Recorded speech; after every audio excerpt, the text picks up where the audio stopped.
Балбак Төлөбаев Бишкек шаарынын мэри болуп тайындалды. Тийиштүү буйрукка премьер-министр Садыр Жапаров кол койду. Төлөбаевди эмгек жамаатына өкмөт аппаратынын башчысы Бакыт Аманбаев тааныштырды. Төлөбаев сөз сүйлөп жатып, ишти улантууга, кышка даярданууга жана пандемия менен күрөшүүгө чакырды. Балбак Төлөбаев 48 жашта. Ал 2018-2020 жылдары Бишкек мэриясынын аппарат башчысы болуп иштеген. Андан кийин 2020 жылдын 27 июлунан бери өкмөттүн Ысык көлдөгү ыйгарым укуктуу өкүлү болуп келген.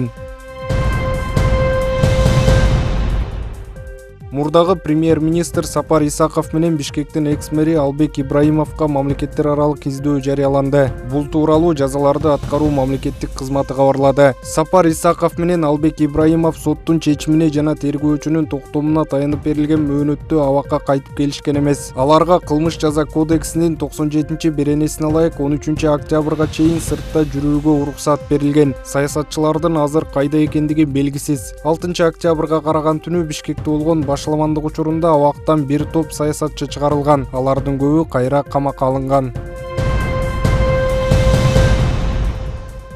Өлкө аймагында абал туруктуу жана укук коргоо органдарынын кызматкерлери тарабынан толук көзөмөлдөнүп жатат. Бул тууралуу Ички иштер министрлигинин басма сөз кызматы билдирди. Өлкөдө түзүлгөн кырдаалга байланыштуу ички иштер органдарынын кызматкерлери башка укук коргоо органдары менен биргеликте кылмыштарды аныктоо, бөгөт коюу жана бетин ачуу боюнча иштерди жүргүзүп жатышат. Республика боюнча 26 октябрга карата кылмыштардын жана жоруктардын бирдиктүү реестрине 214 кылмыш, 126 жорук каттоого алынган. Аларды тыкыр үчүн тиешелүү ыкчам тергөө иш-чаралары жүргүзүлүүдө. Ошондой эле ички иштер органдарынын кызматкерлери жергиликтүү бийлик өкүлдөрү ыктыярдуу элдик кошуундар менен биргеликте коомдук тартипти камсыздоо боюнча алдын алуу иш-чараларын жүргүзүүдө.